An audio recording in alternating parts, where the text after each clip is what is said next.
I am going to say something most channels will not. If you cannot survive 30 days without a grocery store run right now, you are not a prepper. You are a consumer with a bug-out bag. I was in that exact position in 2012, spent money on gear, bought nothing in bulk, and had maybe 4 days of food in my house. Then I figured out what actually matters. Today I am giving you the 17 items that changed everything, and the first one is something almost nobody puts on these lists. Here is what makes this list different. I tracked every single purchase for a full year, and the savings came out to over $3,000. Not from coupons, just from buying these 17 items the right way. And with grocery prices jumping 20 to 30% on some items in recent years, the financial case for doing this has never been stronger. Every dollar you lock in today is a dollar you are not paying at tomorrow's prices. Number one is the item that tells me immediately whether someone is actually serious about preparedness or just collecting gear. Water purification tablets. Specifically chlorine dioxide tablets like Aquatabs or Catadin. Here is the reality most preppers ignore. You can survive 3 weeks without food. You are dead in 3 days without clean water. 3 days. And yet, most preppers have months of rice and beans and zero water treatment capability. Zero. A bottle of 200 tablets costs about $12 and treats up to 200 liters of water. Buy 20 bottles. That is $240 and enough purification capacity to keep a family of 4 alive for months off any water source they can find. Stored correctly, they last 5 years. Nothing else on this list matters if your family goes down from contaminated water on day 3. Number 2 is salt. Before you dismiss this as too obvious, look at the numbers. A 50-pound bag of basic table salt costs about $15 to $20. The same quantity in those familiar round cardboard canisters runs you $50 or more. 3 times the cost for the exact same product. Salt does not expire, ever. Essential for food preservation, electrolyte balance, wound care, and over 100 documented uses. I keep 200 pounds in storage. That fits in 4 or 5 5-gallon buckets. In a genuine long-term crisis, salt becomes currency. It has been traded ounce for ounce with gold through most of recorded history. Roman soldiers were paid in salt. The word salary traces directly back to that practice. Number 3 is one every prepper thinks they are handling correctly. Almost none of them are. Batteries. Buying by the case rather than the pack. Stored correctly, batteries hold their charge for 5 to 10 years. And the per unit price difference between a 4-pack and a 48-pack is enormous. You are paying 3 times the per battery cost in those blister packs. 3 times. Stock AA's, AAA's, 9 volts, and coin cell batteries. Keep them out of your devices and in labeled organizers in a stable temperature space. And do not stock alkaline only. Lithium batteries cost more per unit, but last 3 times longer and perform in extreme temperatures that kill alkaline cells completely. When the lights are out and your flashlight is all you have, battery quality is not the place to economize. Numbers 4 and 5 come together. If these two are not the foundation of your food storage, you do not have a real plan yet. White rice and pasta. The conversation in this community always stops before the most important part, which is storage method. That single decision separates food that lasts 2 years from food that lasts 20. I paid for this lesson when I threw out 50 pounds of pasta destroyed by pantry moths, because I left it in the original packaging. The correct approach? Airtight containers the moment food comes through your door. Bay leaves in each container keep insects away. For serious shelf life, Mylar bags with oxygen absorbers are the standard. A 50-pound bag of rice runs about 25 years. The same quantity in 1-pound store bags costs 75 years. 3 times the price for the exact same food. And white rice stored correctly lasts 30 years. The rice you buy today could still be feeding your family 3 decades from now. That is generational preparedness in a single bag. For pasta, stick with standard shapes. Spaghetti, penne, macaroni, they store best and cost least. Sales cycle every 6 to 8 weeks. Price drops from $1.50 down to $0.50 per pound at those windows. That is when you fill the cart. When pasta hits $8 a pound in the next shortage, nobody cares about the stairs. Number 6 is dried beans. A 25-pound bag of pinto beans costs around $10 to $14. That is well under $0.60 a pound for one of the most protein-rich foods you can store. Canned beans run $3 per pound. You are paying 5 times more for the exact same food. And 1 pound of dried beans equals about 6 cans worth of food. 6 times less shelf space. Build variety. Black beans, pinto beans, navy beans, kidney beans, chickpeas, lentils. By month 3 of eating from storage, your palate will be making demands you did not anticipate. Dried beans have no expiration date when stored correctly. Mylar bags or food-grade buckets keep them viable for 25 to 30 years. I have personally cooked beans that were 15 years old. Same flavor, same texture, not a single difference from fresh. Number 7 is oats. Whole rolled oats or steel-cut oats in bulk bags, not instant packets. A 50-pound bag runs about $35. That is $0.70 per pound for one of the most versatile foods in your stockpile. Mill them into flour, blend into ground meat to extend volume, make granola, or use as an oatmeal soak for skin conditions. Stored in airtight containers, oats last up to 30 years. During the Great Depression, American families sustained themselves on oatmeal when almost nothing else was available. If it held households together through the worst economic collapse in modern history, it belongs in your storage. Number 8 is wheat berries. Whole wheat kernels before any milling. Why not store flour? Because flour goes rancid in 6 months to a year. Wheat berries stored correctly last 30 years or more. A 50-pound bag costs about $30 and produces roughly 42 pounds of flour. At the grocery store, a 5-pound bag of flour runs about $4. Run that math, and you are saving 70%. And your flour is fresher and more nutritious than anything on a retail shelf. Cook them whole like rice. Sprout them into fresh greens in winter. Grind on demand. You need a grain mill. I keep both electric and manual. The manual one is there when the power is not. And here is something almost nobody discovers. You can pop wheat berries like popcorn, crunchy, nutty, addictive. My kids ask for them by name. Number 9 is restaurant format canned goods. Standard grocery store can sizes are expensive and inefficient. What you want are number 10 cans. A number 10 can of green beans costs about $6 and holds approximately 6.5 pounds of food. The same quantity in regular cans costs $15 or more. And instead of managing 7 containers, you are managing 1. Restaurant supply stores stock them. Bulk online retailers carry them. Ask your local restaurant which distributor they use. Most sell directly to the public without advertising it. Build your selection across vegetables, fruits, tomato products, and proteins like canned chicken and tuna. Number 10 is cooking fat, and most preppers are getting this wrong. They are stocking liquid vegetable oils that go rancid in months. The right answer for long-term bulk storage is lard, rendered pork fat, the same thing every farm family used for generations before vegetable oil. Marketing convinced everyone to abandon it. A 50-pound box of lard runs about $55 to $60. Solid at room temperature, easy to store, holds for up to a year at room temp and longer when kept cool. It handles every cooking application: frying, baking, searing, pie crusts. High smoke point. Does not break down under heat the way cheap vegetable oils do. Cross vegetable and canola oils off your long-term storage list entirely. They go rancid fast and waste shelf space. Lard is what your grandparents cooked with. There is a reason it outlasted everything else. Number 11 requires real upfront investment, but the return is significant. Buying meat directly from a rancher. A quarter, half, or whole cow purchased direct. Last year I bought a half cow for $1,600. That produced approximately 220 pounds of beef, covering ground beef, roasts, and premium cuts including steaks. Per pound cost came to about $7 for grass-fed organic beef. Buying equivalent quality from a grocery store would have cost me over $4,000. $4,000 for the same meat. You need a chest freezer, ideally 2. 1 for meat, 1 for everything else. Vacuum seal everything yourself. Butcher paper holds for a couple of months. Vacuum sealed meat lasts 2 to 3 years with 0 freezer burn.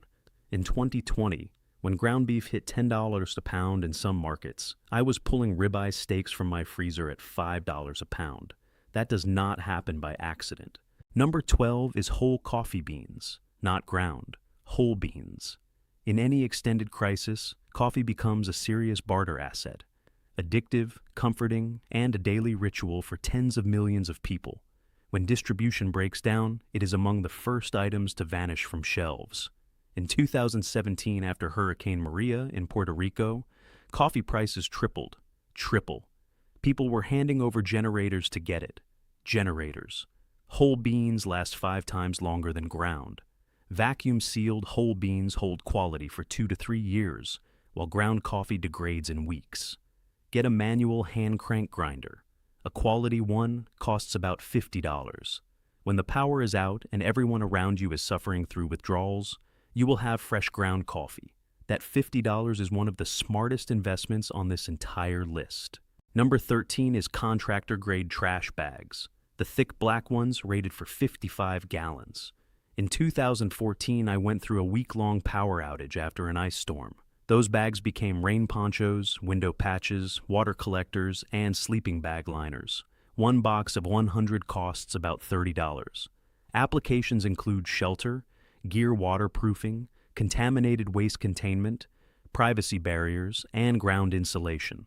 10 boxes gives you 1,000 solutions for $300.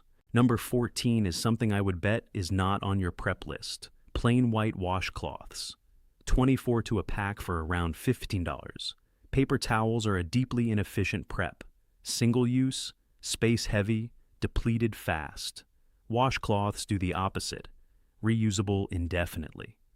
Useful for cleaning, first aid, hygiene, basic water filtration, and fire starting when worn through and oil saturated. I have around 200 stored, and they take up less space than 1 month of paper towels. When the 2020 shortages hit and people were fighting over paper products, my washcloth supply sat completely untouched. Use them, wash them, put them back. Now, number 15. This is the one that is going to stop you cold. Vitamins and supplements, vitamin C, vitamin D, zinc, and a solid multivitamin. This almost never comes up in prepping content, and that silence is a real problem. Nutritional deficiency builds quietly and brings you down faster than almost any other threat in a prolonged crisis. You can have 6 months of perfectly stored food and still have your body start to fail. Scurvy, rickets, anemia, not diseases from history books. Real conditions that develop when dietary variety disappears. And in a genuine emergency, variety is the first thing that goes. Buy in bulk during sales. A full year's supply for one person costs about $30 at a warehouse store. Less than $0.10 a day. Nutritional insurance for the price of a piece of candy. Store cool and dark. Potency holds 2 to 3 years past the expiration date. Number 16 is cleaning supplies. Bleach, dish soap, laundry detergent, all-purpose cleaners. A full gallon of bleach runs $3. A 32-ounce bottle costs $2.50. You are paying more than double per ounce for the smaller format. Go gallon minimum. For laundry, buy commercial powder detergent. A 50-pound bucket costs about $40 and covers a family of 4 for an entire year. The same volume in consumer liquid bottles runs over 300. 300 versus 40. Powder stores indefinitely. Liquid separates over time and loses effectiveness. Number 17 closes the list. Vinegar. White vinegar, apple cider, vinegar, cleaning vinegar. Few items deliver more utility per dollar. Food preservation, surface and wound cleaning, odor elimination, weed control without chemicals. A gallon of white vinegar costs about $3. The same volume in small bottles runs $12. Apple cider vinegar with the mother supports digestion, helps regulate blood sugar, and acts as a natural antimicrobial. During the 1918 flu pandemic, people who consumed it regularly showed significantly lower infection rates. At $3 a gallon, declining to stock it makes no sense. Here is the principle that ties all 17 items together. Having supplies is not the same as having options. Depth on your shelves means you are never making decisions under pressure, not standing in a shortage line, not paying panic prices. at home, taking care of your family, with supplies secured before any crisis hit. The system that makes this sustainable is a three-tier rotation. Tier 1 is the daily pantry. Tier 2 is the backup that restocks Tier 1. Tier 3 is the deep reserve for genuine emergencies. Everything flows one direction. Tier 3 into Tier 2, Tier 2 into Tier 1. Nothing expires without being consumed first. Nothing gets forgotten. Track prices consistently. Most products hit their price floor every 12 weeks. When an item bottoms out, buy enough to carry through to the next cycle with a buffer. This is not hoarding. It is buying at the right moment and consuming before expiration. Invest in proper containers, food-grade buckets with Gamma Seal lids, Mylar bags, oxygen absorbers. A Gamma Seal lid costs $12 and makes any bucket airtight and resealable. A 5-gallon Mylar bag costs about $1 and blocks light, moisture, and oxygen completely. Oxygen absorbers run about $0.50 each. Every 10-degree Fahrenheit rise in storage temperature cuts shelf life in half. Find your coolest storage space and use it. Distribute storage across multiple locations. In 2018, my basement flooded and I lost $500 in food sitting on bare concrete. Now I keep supplies across 3 separate areas. Everything elevated, everything in waterproof containers. If one area takes damage, the others hold. The financial logic is simple. Food prices have risen 3 to 4% per year on average over the last decade, with 20 to 30% spikes on some items recently. Every bulk purchase today locks in today's price for food you will eat over the next year or more. When you combine savings across all 17 categories, the freed capital goes into more preps, debt reduction, or your emergency fund. Every dollar saved makes your household more capable of absorbing the next disruption. The real threats are not collapse scenarios. They are job loss, medical events, regional storms, a family member in crisis. When you have 6 months of supplies bought at good prices, job loss becomes a difficult transition rather than an immediate catastrophe. When severe weather is coming and every store nearby is being emptied, you are checking your inventory. That difference in your position is worth more than any single item on this list. In 2015, I lost my job without warning. Out the door with 2 weeks of severance. 2 weeks. Most households spiral in that situation. Missed payments, stress at the dinner table, borrowing from family. That was not our experience.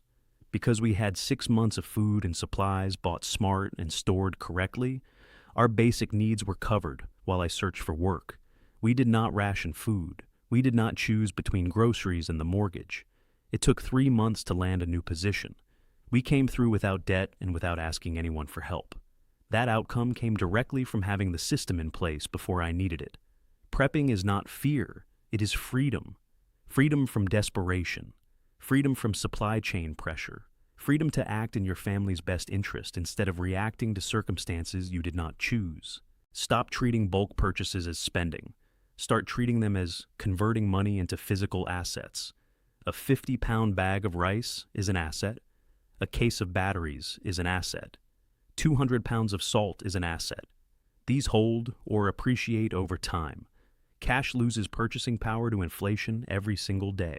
Bulk buying is moving value from a form that depreciates into a form that holds.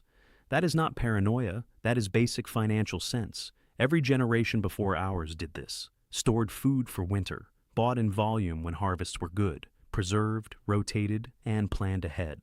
The on-demand delivery world made those habits feel unnecessary. They were never unnecessary. The supply chain failures of recent years were not accidents. They were warnings.